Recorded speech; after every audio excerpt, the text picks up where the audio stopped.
Hello বন্ধুরা, সবাইকে স্বাগত জানাই স্টাডি সাকসেস কোচিং সেন্টারে। বন্ধুরা, আজকে তোমাদের এসএসসি এমটি 2025-এর জন্য আরেকটি জেনারেল অ্যাওয়ারনেসের প্র্যাকটিস সেট নিয়ে হাজির হয়ে গেছি। তো আজকে আমাদের প্র্যাকটিস সেট নম্বর হচ্ছে 28 নম্বর প্র্যাকটিস সেট আলোচনা করব। আগের যে প্র্যাকটিস সেটগুলো তোমরা যারা দেখোনি, তো অবশ্যই বলবো প্লেলিস্টে যাও। প্র্যাকটিস সেটে যে প্লেলিস্ট রয়েছে সেখান থেকে কিন্তু প্র্যাকটিস সেটগুলো দেখে নাও। এছাড়া আমাদের টপিক ওয়াইজ যে ক্লাসগুলো হয়েছে, টপিক ওয়াইজ এবং প্রিভিয়াস ইয়ার প্রত্যেকটা প্লেলিস্ট রয়েছে আলাদা আলাদাভাবে। তো সেগুলো কিন্তু অবশ্যই তোমরা দেখে নেবে। আর তোমরা যদি আমাদের ওয়েস্ট বেঙ্গল স্কুল সার্ভিস কমিশনের গ্রুপ সিডির ফর্ম ফিল আপ করে থাকো, তাহলে কিন্তু তোমরা আমাদের গ্রুপ সিডির যে ক্লাসগুলো হচ্ছে নতুন সিলেবাস অনুযায়ী, সেই ক্লাসগুলো কিন্তু অবশ্যই দেখবে। তো এখন চলো দেখে নিই আজকের ক্লাসের ফার্স্ট যে কোশ্চেনটা রয়েছে। কি রয়েছে? ভারতীয় সংবিধানের কোন অনুচ্ছেদটি বিলগুলিতে রাজ্যপালের সম্মতির সাথে সম্পর্কিত? ভারতের সংবিধানের কোন অনুচ্ছেদটি বিলগুলিতে রাজ্যপালের সম্মতির সাথে সম্পর্কিত? সেটা কোন অনুচ্ছেদ? তো সেটা হচ্ছে অনুচ্ছেদ নম্বর 200 বা ধারা 200 নম্বর ধারা। তারপরে দেখো 2 নম্বর কোশ্চেন। ভারতের প্রধান মহাকাশ সংস্থায় ক্ষমতার পরিবর্তনের পর 2025 সালের জানুয়ারিতে এস সোমনাথ এর পর কোন বিশিষ্ট বিজ্ঞানীকে নতুন ইসরোর চেয়ারম্যান এবং ডিপার্টমেন্ট অফ স্পেসের সচিব হিসেবে নিয়োগ করা হয়েছিল? বলো, 2025 সালের জানুয়ারিতে এস সোমনাথের পর কোন বিশিষ্ট বিজ্ঞানীকে নতুন ইসরোর চেয়ারম্যান এবং ডিপার্টমেন্ট অফ স্পেসের সচিব হিসেবে নিয়োগ করা হয়েছিল? তো তিনি হচ্ছেন ভি নারায়ণ। ভি নারায়ণকে করা হয়েছে। অপশান নাম্বার সি হয়ে যাবে আমাদের কাছে সঠিক আনসার। এরপরে দেখো 3 নম্বর কোশ্চেন। কি রাজ্য আইনসভার প্রতিটি হাউসকে সময়ে সময়ে সভা করার জন্য ডাকেন? রাজ্য আইনসভার প্রতিটি হাউসকে সময়ে সময়ে সভা করার জন্য ডাকেন। সঠিক অ্যান্সার অপশান নাম্বার 3, রাজ্যপাল। রাজ্যপাল হয়ে যাবে সঠিক অ্যান্সার। তারপরে নিচের মধ্যে কি বৈদিক যুগে রাজার জন্য ধর্মীয় আচার পালন করেছিলেন? বৈদিক যুগে রাজার জন্য ধর্মীয় আচার পালন করতেন কারা? ব্রজপতি, পুরোহিত, গ্রামানি, সেনানি। সঠিক অ্যান্সার পুরোহিত। পুরোহিতরা ধর্মীয় আচারগুলো পালন করতেন। তারপরে 5 নম্বর, জাতীয় জলপথ 10 NW10 কোন রাজ্যে অবস্থিত? এটা রয়েছে কোন রাজ্যে? জাতীয় জলপথ 10 যেটা রয়েছে মহারাষ্ট্র। মহারাষ্ট্রে রয়েছে। মহাশিবরাত্রি কখন? যে দৃকপঞ্চ অনুসারে পালিত হয়। মহাশিবরাত্রি কখন দৃকপঞ্চ অনুসারে পালিত হয়? তো এটা হয়ে থাকে মাঘ মাসের কৃষ্ণপক্ষের চতুর্দশী।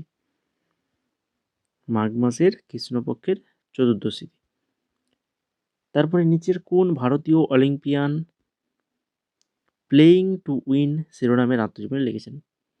প্লেয়িং টু উইন এটা কার আত্মজীবনী? এটা হচ্ছে সাইনা নেহওয়াল। সাইনা নেহওয়ালের আত্মজীবনী প্লেয়িং টু উইন। নিচের কোনটি পঞ্চবার্ষিক পরিকল্পনার লক্ষ্য? পঞ্চবার্ষিক পরিকল্পনার লক্ষ্য কোনটা? প্রবৃদ্ধি, আধুনিকীকরণ, আত্মনির্ভরশীলতা এবং সমতা। প্রবৃদ্ধি, আধুনিকীকরণ, আত্মনির্ভরশীলতা এবং সমতা। এটা হচ্ছে পঞ্চবার্ষিক পরিকল্পনার লক্ষ্য। নিচের কোন সাংস্কৃতিক উৎসব উত্তরপ্রদেশে পর্যটন বিভাগ দ্বারা আয়োজিত হয়? উত্তরপ্রদেশে পর্যটন বিভাগ দ্বারা আয়োজিত হয় সাংস্কৃতিক উৎসব, সেটা হচ্ছে তাজ মহোৎসব। অপশন নাম্বার 1 সঠিক অ্যান্সার তাজ মহোৎসব। নতুন অর্থনৈতিক নীতির অংশ হিসাবে বিশ্বায়ন নীতি প্রবর্তনের সময় নিম্নলিখিতগুলির মধ্যে কে প্রধানমন্ত্রী ছিলেন? নিউ ইকোনমিক পলিসি, হিসাবে বিশ্বায়ন নীতি প্রবর্তনের সময় কে প্রধানমন্ত্রী ছিলেন? তো তখন প্রধানমন্ত্রী ছিলেন পিভি নরসিম্হা রাও। পিভি নরসিম্হা রাও ছিলেন কিন্তু তখন প্রধানমন্ত্রী। নিচের কোন জোড়াটি ভুল? ভুল জোড়া। অলৌহ গঠিত ধাতু দস্তা, এটা কি ঠিক আছে। মূল্যবান ধাতু প্লাটিনাম, এটাও ঠিক আছে। লৌহ গঠিত ধাতু লোহা, লোহা তো লৌহ গঠিতই ধাতু। তাহলে বাকি থেকে গেল কি অপশন নাম্বার 4 অধাতু সীসা, সীসা অধাতু, এটা কিন্তু ভুল রয়েছে।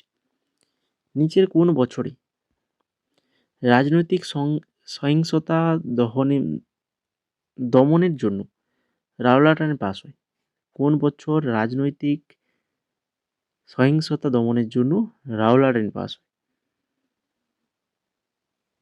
1919 সালে। ওস্তাদ আল্লাহ রাখা, সাবির খান, পণ্ডিত কিষাণ মহারাজ এবং পণ্ডিত জ্ঞান প্রকাশ কোন বাদ্যযন্ত্রের সাথে যুক্ত?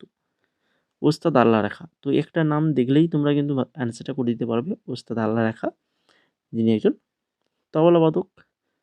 তো এর সঙ্গে তাহলে সাবির খান, পণ্ডিত কিষাণ মহারাজ বা পণ্ডিত জ্ঞান প্রকাশ, এটা কিন্তু সবাই কিন্তু তবলাবাদক। মনে রাখো ভালো করে।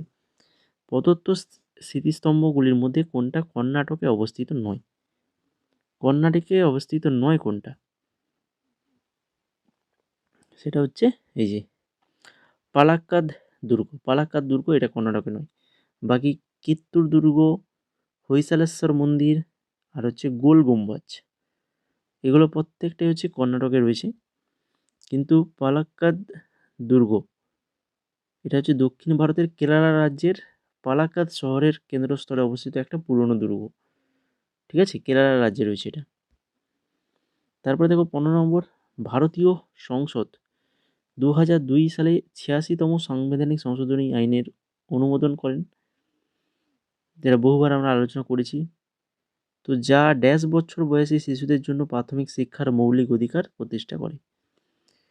কত থেকে কত বছর বয়সী শিশুদের জন্য প্রাথমিক শিক্ষার মৌলিক অধিকার প্রতিষ্ঠা করে?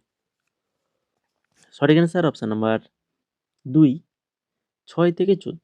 6 থেকে 14 বছর বয়স্ক শিশুদের জন্য কিন্তু প্রাথমিক শিক্ষার মৌলিক অধিকারে প্রতিষ্ঠা করে। এরপরে চলে যাও 16 নম্বর কোশ্চেন। মগধ মগধ রাজ্যে শাসনকারী প্রথম রাজবংশের নাম? মগধ রাজ্যের শাসনকারী প্রথম রাজবংশ, তার নাম কি? প্রথম রাজবংশের নাম হচ্ছে হরিয়াঙ্ক রাজবংশ। অপশান নাম্বার 1 সঠিক অ্যান্সার হরিয়াঙ্ক রাজবংশ। আর তোমরা যারা ক্লাসটাকে যারা এখনও লাইক করোনি, তো অনেকে কিন্তু ক্লাসটাকে লাইক করোনি, কিন্তু লাইক এবং শেয়ার, লাইক শেয়ার কমেন্ট তার সঙ্গে চ্যানেলটাকে সাবস্ক্রাইব অবশ্যই করে ফেলবে। এই ধরনের ক্লাস যদি পেতে চাও পরবর্তীতে, তাহলে অবশ্যই কিন্তু চ্যানেলটাকে সাবস্ক্রাইব করে রাখো। তো আমাদের টেলিগ্রামে চলে যাও, টেলিগ্রামে জয়েন হয়ে যাও। এখানে তোমরা তোমাদের এক্সাম রিলেটেড আপডেট, কবে এক্সাম হবে অনেকে কনফিউশনে রয়েছে, তো সেটা অফিসিয়াল নোটিফিকেশান এলেই আমরা কিন্তু জানিয়ে দেবো। সবার আগে তোমরা জানতে পেরে যাবে আমাদের টেলিগ্রামে। এছাড়া নতুন নতুন জব, সরকারি যে জবগুলো আসে, জব রিলেটেড আপডেট, সেগুলো প্রত্যেকটা জবের নোটিফিকেশানগুলো আমরা কিন্তু টেলিগ্রামে দিয়ে দিই। আর এমটিএস 2025-এর যদি নোটস নিতে চাও, ফুল নোটস, যেখানে 4টা সাবজেক্ট, তোমাদের ম্যাথ, রিজনিং, জিকে এবং ইংলিশ, 4টা সাবজেক্টের ফুল নোটস পাবে। কত টাকায়? নাম হচ্ছে মাত্র 199 টাকায়। তো তার জন্য তোমাদের আমাদের এই হোয়াটসঅ্যাপ নাম্বার রয়েছে, এই নাম্বারে মেসেজ করতে হবে। যেখানে আমাদের অলরেডি কিন্তু আমাদের স্টুডেন্ট কিন্তু 350+ স্টুডেন্ট কিন্তু আমাদের সঙ্গে যুক্ত রয়েছে, আমাদের এই ব্যাচে জয়েন আছে। তো তারা অনেক আগে থেকেই জয়েন হয়ে আছে। আর তোমরা যারা এখন নিতে চাও, তো দেরি করো না, তাড়াতাড়ি মেসেজ করো, জয়েন হয়ে যাও। ওখানে সমস্ত নোটস দেওয়া রয়েছে, ওখানে যাবে, গিয়ে নোটসগুলো তোমরা ডাউনলোড করবে, করে পড়ে যাবে। ঠিক আছে, তো চলো এবার দেখে নিই 17 নম্বর কোশ্চেন কী রয়েছে। ত্রিপুরার খার্চি পূজায় কতজন দেবতার পূজা করা হয়? ত্রিপুরার খার্চি পূজায় কতজন দেবতার পূজা করা হয়? সঠিক অ্যান্সার হবে 14 জন। 14 জন দেবতার পূজা করা হয়। তাহলে খার্চি পূজা এটা কোথায় হয়ে থাকে? না হচ্ছে ত্রিপুরায়, এটাও মনে রাখো। তারপরে দেখো পাউন। পাউন নিচের কোন খেলার সাথে যুক্ত? পাউন এটা এই যে শব্দটা এটা হচ্ছে কোন খেলা?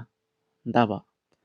দাবা খেলার সাথে যুক্ত। দেখো কোন শব্দ কোন খেলার সাথে যুক্ত এগুলোরও নোটস কিন্তু আলাদাভাবে একদম আমাদের আলাদাভাবে স্ট্র্যাটেজিকের 14খানা টপিক রয়েছে, সেই টপিকের মধ্যে কিন্তু এই নোটসগুলো দেওয়া রয়েছে। একদম ইম্পর্টেন্ট যে সকল টপিক সেগুলো কিন্তু জিকের আলাদাভাবে আমরা কিন্তু দিয়েছি। এই জন্য বলছি তোমরা যারা এখনও নোটসগুলো পারচেজ করতে পারোনি, যদি করতে চাও তাহলে হোয়াটসঅ্যাপে মেসেজ করো। খেলো ইন্ডিয়ার SLKIC উপাদানের অধীনে KBS অংশীদারিত্বের সাথে কতগুলি কেন্দ্রীয় বিদ্যালয়কে অন্তর্ভুক্ত করা হয়েছিল? খেলো ইন্ডিয়ার SLKIS উপাদানের অধীনে KBS অংশীদারিত্বের সাথে কতগুলো কেন্দ্রীয় বিদ্যালয়কে অন্তর্ভুক্ত করা হয়েছিল? সঠিক অ্যান্সার অপশান নাম্বার বি 4। 4খানা কেন্দ্রীয় বিদ্যালয়কে এখানে অন্তর্ভুক্ত করা হয়েছিল। এরপরে চলে যাও 20 নম্বর কোশ্চেন।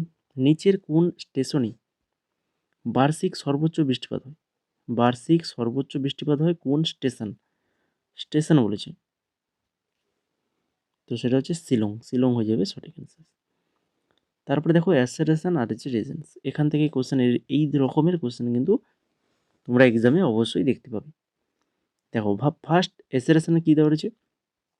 হুমায়ুনের সমাধি ছিল প্রথম উল্লেখযোগ্য মুঘল উদ্যান সমাধি এবং এটি তাজমহল নকশাকে সরাসরি অনুপ্রাণিত করেছিল। আর রেজেন্সিতে কী দেওয়া রয়েছে না, এটি চারবাগ উদ্যান বিন্যাস এবং দ্বিগম্বুজযুক্ত সমাধিশৈলের পরিচয় দেয়, যা পরবর্তী মুঘল স্থাপত্যের বৈশিষ্ট্য হয়ে ওঠে। বলো এই যে দুটো দেওয়া রয়েছে অ্যাসেলেশন এবং রেজেন্স, কোনটা সত্য কোনটা মিথ্যা এটা আগে দেখতে হবে। তো এখানে যদি আমরা দেখি তাহলে এখানে কিন্তু এ এবং আর উভয়ই সত্য। এবার দেখতে হবে আরটা এর সঠিক ব্যাখ্যা কিনা, তো অবশ্যই আর যেটা রয়েছে রিজেন্স এটা কিন্তু এর সঠিক ব্যাখ্যা। 22 নম্বর দেখো ভারতীয় সংবিধানের নিচের কোন ধারাটি কাজের অধিকার, শিক্ষার অধিকার, নির্দিষ্ট কিছু ক্ষেত্রে জনসাধারণের সহায়তার সাথে সম্পর্কিত? কোন ধারা? তো সেটা হচ্ছে ধারা 41 নম্বর ধারা। নিচের কোনটি আগ্নেয় শিলার উদাহরণ? আগ্নেয় শিলার মধ্যে কোনটা পড়ছে না, সেটা হচ্ছে রায়োলাইট। যেটা কিন্তু একটা আগ্নেয় শিলা। সফল শিকার কার্যকলাপ উদযাপন করার জন্য নিচের কোন রাজ্যে একটি নৃত্য হিসেবে সিদ্ধি ধামাল পরিবেশিত হয়? সিদ্ধি ধামাল এটা কোন রাজ্যে পরিবেশিত হয়? এটা হয়ে থাকে গুজরাট রাজ্যে হয়ে থাকে। তারপরে লাস্ট কোশ্চেন আজকে, দক্ষিণ ভারতে যখন বাহমানি সাম্রাজ্য প্রতিষ্ঠিত হয় তখন নিচের মধ্যে কি দিল্লি সালতানাতের সুলতান ছিলেন তখন কি? দক্ষিণ ভারতে যখন বাহমানি সাম্রাজ্য প্রতিষ্ঠিত হয় তো তখন ছিলেন মোহাম্মদ বিন তুগলক। কে ছিলেন? মোহাম্মদ বিন তুগলক ছিলেন। তো এই ছিল মোট আজকের 25খানা কোশ্চেন, একদম এক্সাম একদম নতুন যে প্যাটার্ন সেই প্যাটার্ন অনুযায়ী প্র্যাকটিস সেটগুলো করাচ্ছি। ইজি টু হার্ড সব ধরনের কোশ্চেন কিন্তু করানো হচ্ছে। তো যদি এই ধরনের ক্লাস পেতে চাও তো এখনও যারা ক্লাসটাকে লাইক করোনি, বন্ধুদের মাঝে শেয়ার করোনি, বা কমেন্ট করোনি, বা আমাদের চ্যানেলটাকে সাবস্ক্রাইব করোনি, তো অবশ্যই করে ফেলবে। এগুলোতে কোনোটাতেই তোমাদের অ্যাকাউন্ট থেকে টাকা কাটবে না, ঠিক আছে? সামান্য সময়ে 1 সেকেন্ডের মধ্যেই জিনিসগুলো হয়ে যাবে। 1 সেকেন্ড লাগবে তোমাদের লাইকটা করতে, তাই কি না? তো লাইক করে ফেলো, চ্যানেলটাকেও সাবস্ক্রাইব করতে বেশি 1 সেকেন্ডের মধ্যেই সাবস্ক্রাইব হয়ে যাবে। তো এগুলো করে ফেলো। আর এমটিএসে যদি নোটসগুলো যদি নিতে চাও, প্রিভিয়াস ইয়ার, স্ট্র্যাটেজিকে, কারেন্ট অ্যাফেয়ার্স, ইংলিশ, সমস্ত কিছু, ম্যাথ, রিজনিং, এগুলো সমস্ত কিছুই পেয়ে যাবে মাত্র 199 টাকায়। আর তার জন্য তোমাদের কী করতে হবে, আমাদের হোয়াটসঅ্যাপ নাম্বারে মেসেজ করতে হবে। হোয়াটসঅ্যাপ নাম্বারে মেসেজ করলেই তোমরা কিন্তু কীভাবে পেমেন্টটা করবে তোমরা সেটা কিন্তু আমরা বলে দেবো। এছাড়া আরও অন্যান্য পিডিএফ রয়েছে, এসএসসি স্টেনো রয়েছে, সিএইচএসএল রয়েছে, জিডি রয়েছে, আরআরবি, এনটিপিসি রয়েছে, জিডির নতুন ফর্ম ফিল আপ শুরু হয়ে গেছে নতুন করে। তো যারা 2026 এক্সাম দেবে তোমরা কিন্তু আমাদের প্রিভিয়াস ইয়ারটা অবশ্যই নিতে পারো। 2022 থেকে 2025 পর্যন্ত প্রিভিয়াস ইয়ারের কোশ্চেন আনসারগুলো আলোচনা করা রয়েছে। প্রত্যেকটা পিডিএফের এখানে প্রাইসগুলো লেখা রয়েছে, দেখতেই পাচ্ছ। তোমরা যেটা নিতে পারো তার জন্য তোমাদেরকে হোয়াটসঅ্যাপ করতে হবে, হোয়াটসঅ্যাপেই আমরা বলে দেবো কীভাবে পেমেন্টটা করবে। ঠিক আছে, খুবই স্বল্প প্রাইসের মধ্যেই পিডিএফগুলো কিন্তু তোমরা পেয়ে যাবে।